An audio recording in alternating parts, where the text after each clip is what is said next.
Hi everyone and welcome to today's video and a very happy Midwinter's Day, blessed Yule, merry almost Christmas, however you like to say it. And it is almost Christmas now, so I think it's acceptable for Christmas decorations to go up. Prior to today, I'm not so sure. If I had my way, they probably wouldn't go up until maybe 11:59 on Christmas Eve, so I'm probably not the best arbiter of when to put your decorations up. Although I'm very clear about the fact that they do not go up in November, and they certainly do not go up in October. But other than that, you can put them up whenever you like. I'm very easygoing about these things. Anyway, well, first of all, before I go on to the topic of today's video, since we're on the subject of midwinter, I would just like to share with you a poem that I came across today and liked very much, and I've put it on my Facebook page, so I'll link that below, and if you'd like to come and like me on Facebook, you'd be very welcome to. That would be absolutely lovely. So the poem is by Susan Cooper, who many of you will know. She's the author of The Dark is Rising sequence, a marvellous sequence of young adult fantasy children stories, written I think between the 60s and 70s, or in the 60s and 70s. And the most famous book in that sequence, it's a sequence of 5 books, is called The Dark is Rising, and it, I believe, starts on Midwinter's Eve and into Midwinter's Day, so it's a very appropriate book to be reading at this time of year. But this is not from the book, it's from a poem that she wrote, and it's called The Shortest Day. So here we are, The Shortest Day, a poem by Susan Cooper. And so the shortest day came, and the year died, and everywhere down the centuries of the snow-white world came people singing, dancing, to drive the dark away. They lit candles in the winter trees, they hung their homes with evergreen, they burned beseeching fires all night long to keep the year alive. And when the New Year's sunshine blazed awake, they shouted, revelling. Through all the frosty ages you can hear them echoing behind us. Listen. All the long echoes sing the same delight. This shortest day, as promise wakens in the sleeping land, they carol, feast, give thanks, and dearly love their friends, and hope for peace. And now so do we, here, now, this year and every year. Welcome Yule. So, that's the poem to start proceedings, and the subject of today's video actually is around the issue of how tarot works, if indeed it works. And I'll get onto that in a second. But what prompted the topic is I've been reading this book called, can you see that behind the glare of the light? Called The Wheel of Tarot, A New Revolution, which is edited by James Wanless, the creator of the Voyager Tarot, and Angeles Arrien, the creator of the Tarot Handbook.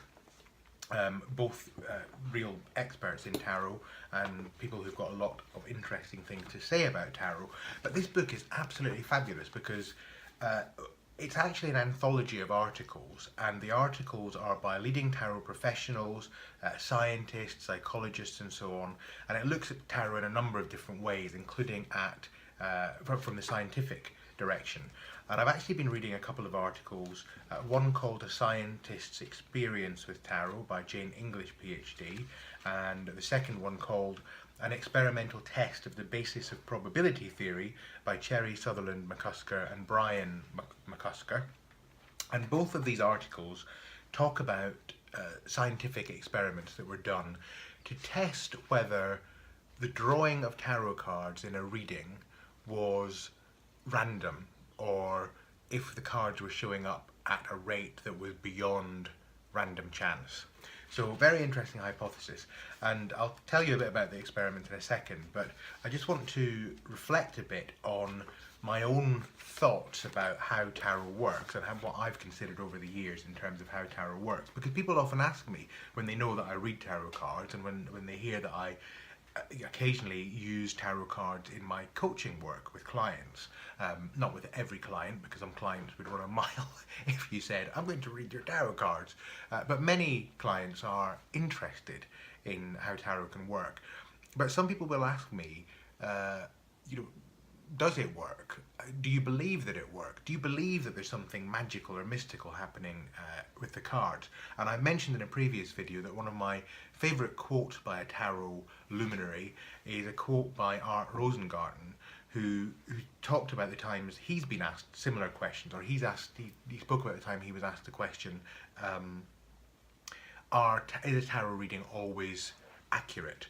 And his response to that is that's the wrong question. A better question is a tarot reading always relevant?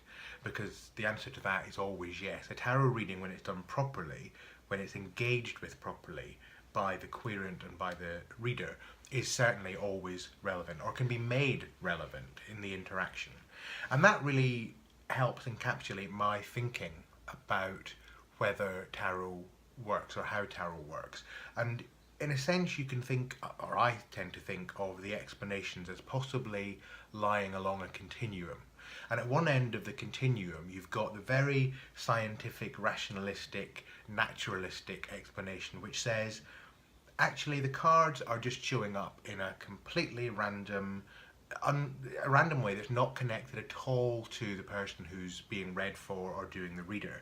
But nonetheless, it works because the symbols on the cards are so rich and so deep and so evocative that when you take a question to them and those symbols appear in any order, there's enough complexity and meaning in the symbols that when you engage with those symbols in the context of your question, you're able to mine useful information through a process of reflection and consideration and contemplation, and it will allow you to look at your question from angles that you might not have been able to do if you hadn't done the tarot reading, if you hadn't had those symbols show up in the way that they have shown up. So that's one end of the continuum that I imagine in my mind. And then at the other end of the continuum, there's the idea that there is something extremely connected happening, and that the cards that appear in your tarot reading are very much connected specifically to you and specifically to your question.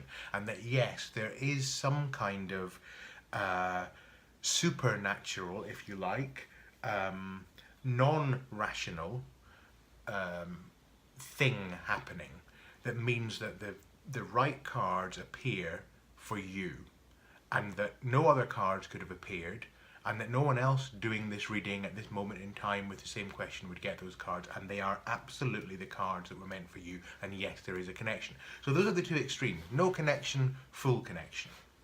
Now that's a real simplification of the possible explanations for tarot. But where I am in my own thinking about this is that it almost doesn't matter. Well, not when it comes to the usefulness of tarot. So I think it's entirely possible for you to be an enthusiast of tarot and a devotee of tarot and to get really useful, helpful information from a tarot reading, even if you don't believe in the least that there's any kind of mystical, magical thing happening. I absolutely am sure about that. I just think that it's absolutely clear, in my mind anyway. But it's also okay if you are at the other end of the spectrum and you believe that there is something very significant and metaphysical and divine and divinely ordained happening. All of that is absolutely fine. So I'm really open-minded about it and don't really feel a particular need to have an absolute explanation, and certainly don't feel the need to justify the use of tarot. I know that it's useful. I don't need to know why or how it's useful. I just need to know that it's useful. That's my thinking anyway. But that made it very interesting for me when I was reading this book, because starting off early in the book, there are a couple of articles, and there's one a bit later on which talks about the connections between tarot and dreams, and I'm going to come on to that in a separate video. But the first couple of experiments are actually about probability, and they're about scientists who sought to test whether cards appearing in a tarot reading were appearing randomly. In other words, you know, with at a degree of frequency that could be explained by random chance. And the first experiment that's mentioned is one by a scientist called, and a tarot enthusiast called Jane English. And I'll simplify the experiment because it's rather complicated to explain it in detail. But basically, she had a group of people who meditated on a particular question or issue and drew 3 tarot cards and did this a certain number of times.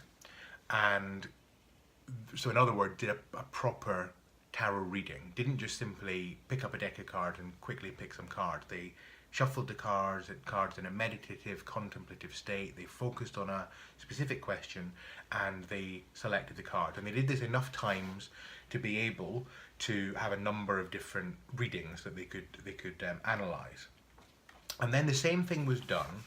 I'm not quite sure how she did this, whether it was with the same people or different people, but effectively the same thing was done with just some blank index cards onto which had been written the numbers 1 to 78. So this mimicked a tarot deck, but there was no symbolism in the deck, and the selection was not done after meditation. It was done just literally pick up the deck, pick the cards, move on.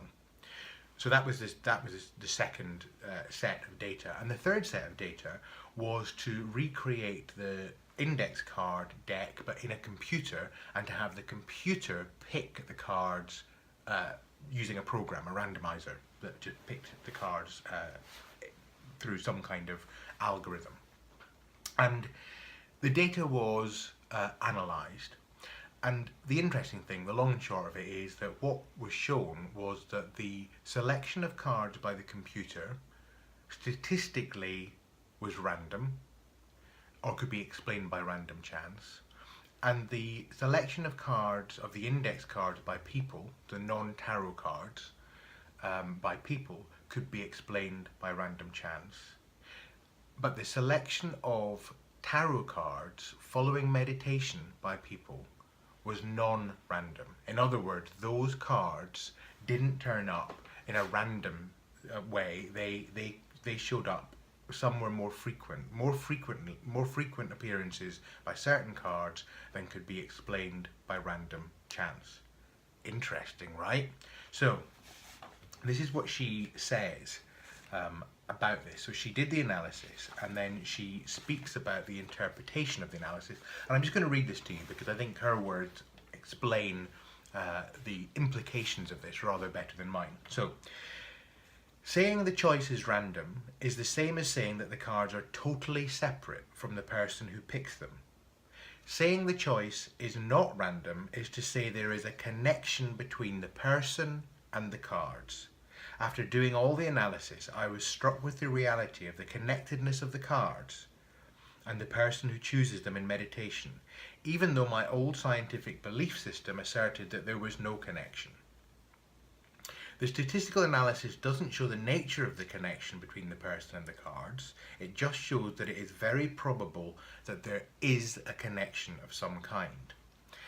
And then she goes on to say, the evidence of a connection can be interpreted in a variety of ways. One possibility is that we cheated in some way, that we peeked at the cards, or that their backs were marked.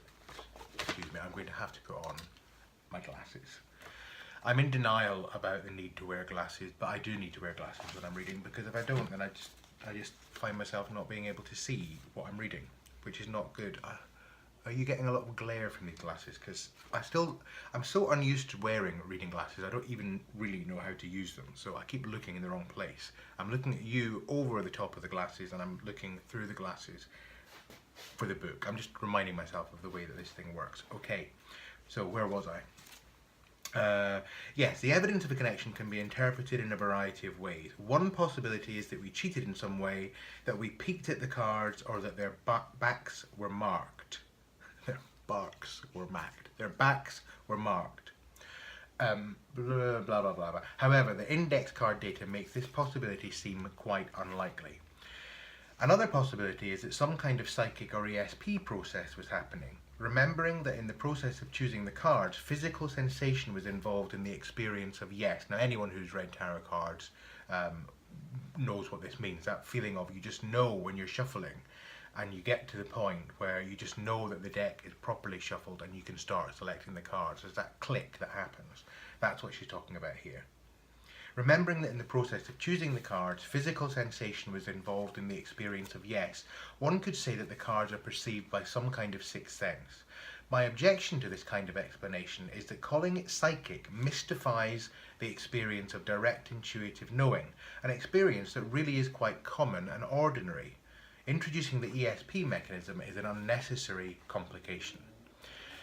This is what I love. She's put, I prefer to interpret the statistical analysis and the dream tarot correlations as showing that there is some kind of subtle connectedness or direct knowing involved. The reason she mentioned the dream tarot connectedness is that she noticed, and the thing that prompted her to do the experiment was that she was seeing connections between dreams that she was having and daily draw cards. And that's what prompted her to do the experiment. This is far more simple and elegant than hypothesizing more mechanisms of perception. Direct knowing is the dissolving of boundaries and a merging of identities. We experience the cards as if they were part of ourselves. The assumption that the cards are separate from us is what underlies the scientific belief that the choices are random. On a gross physical level, the cards can be seen as separate, though there is a kind of physical connection from the cards on the table, through the table legs, down into the floor and up into our bodies through the chairs. But that is not the kind of connection referred to in direct knowing. The connection is more subtle, at a deeper level of reality that underlies the physical level. Now, the next essay is one by scientists who try to replicate her experiment in a slightly more sophisticated way.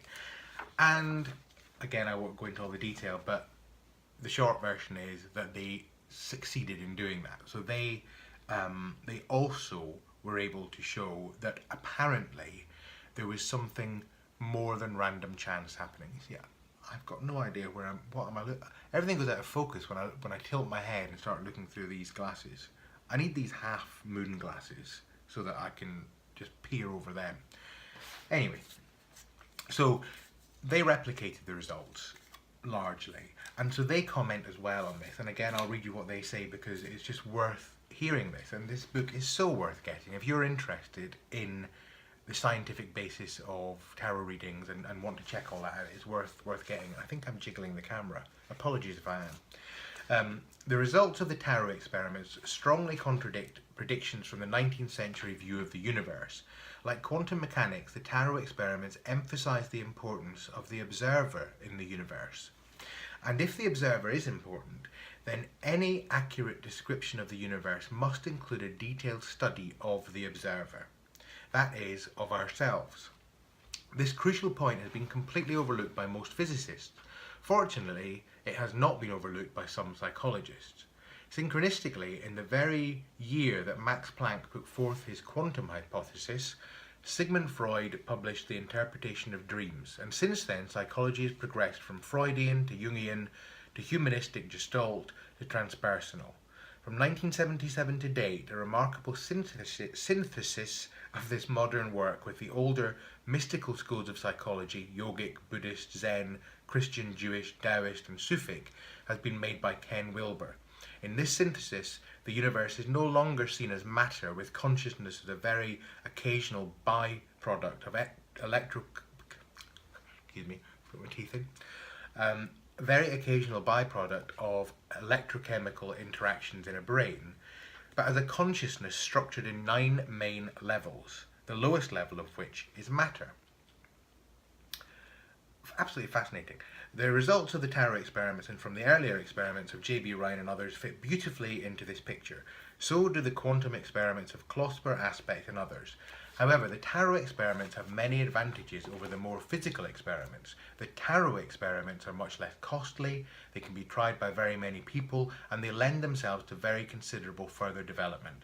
They may turn out to be important for the exploration of higher levels of consciousness. And actually, they include in the book instructions for how to replicate this experiment yourself. It's quite involved though, so I'm not going to say that I'm going to do it. But I might. They give you references for everything that's quoted, so it's really, really worth reading. And I just want to finish by reflecting on the fact that in reading that, it put me very much in mind of a philosophy that I'm very interested in and will be speaking about more on this channel, and that is the philosophy of non-duality. Now, I'm not going to in any way claim that I am coming from a non-dual perspective. Non-duality means that everything is, non-duality means not two. There is only one. There are not separate things. There is only one thing happening. And anyone who's involved in or interested in metaphysics and so on will know about oneness. But non-duality, there are people who apparently are able to perceive things non-dually and don't see the world as separate, don't perceive the world as separate in the way that most of us, I think, probably watching this video, including me, do. Anyways, that's getting all a bit deep, but I'm going to read you a couple of quotes that I pulled out from a couple of books by another very favourite author of mine, Alan Watts. And this first one is from his book, What is Reality? And he's talking about the connectedness between people, you, me, and other beings and things on the planet, and the totality of existence. And this is how he describes it. It's like you took a bottle of ink and you threw it at a wall, smash, and all that ink spread. And in the middle it's dense, isn't it? And as it gets out on the edge, the little droplets get finer and finer and make more complicated patterns. So in the same way, there was a big bang at the beginning of things and it spread. And you and I, sitting here in this room as complicated human beings, are way, way out on the fringe of that bang. We are the complicated little patterns on the end of it. Very interesting. But so we define ourselves as being only that. If you think that you are only inside your skin, you define yourself as one very complicated little curlicue, way out on the edge of that explosion, way out in space and way out in time. Billions of years ago, you were a big bang, but now you're a complicated human being. And then we cut ourselves off and don't feel that we're still the big bang. But you are.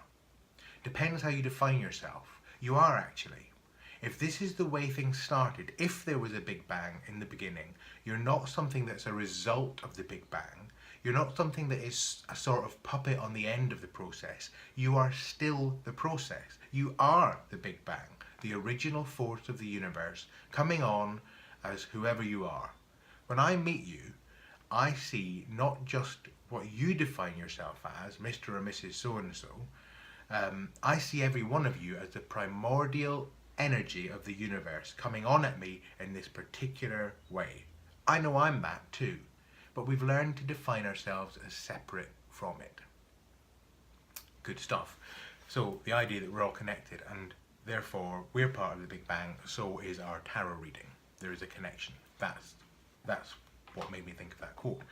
Then another one, and this is from his book, excuse me, cheers, cheers, cheers.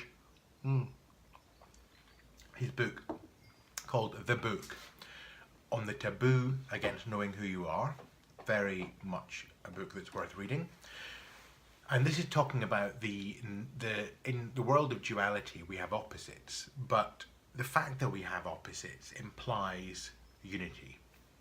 Opposites such as light and darkness, sound and silence, solid and space, on and off, inside and outside, appearing and disappearing, cause and effect, are poles or aspects of the same thing. But we have no word for that thing, save such vague concepts as existence, being, God, or the ultimate ground of being. And then finally, his last quote, for every individual is a unique this is also from the book on the taboo against knowing who you are.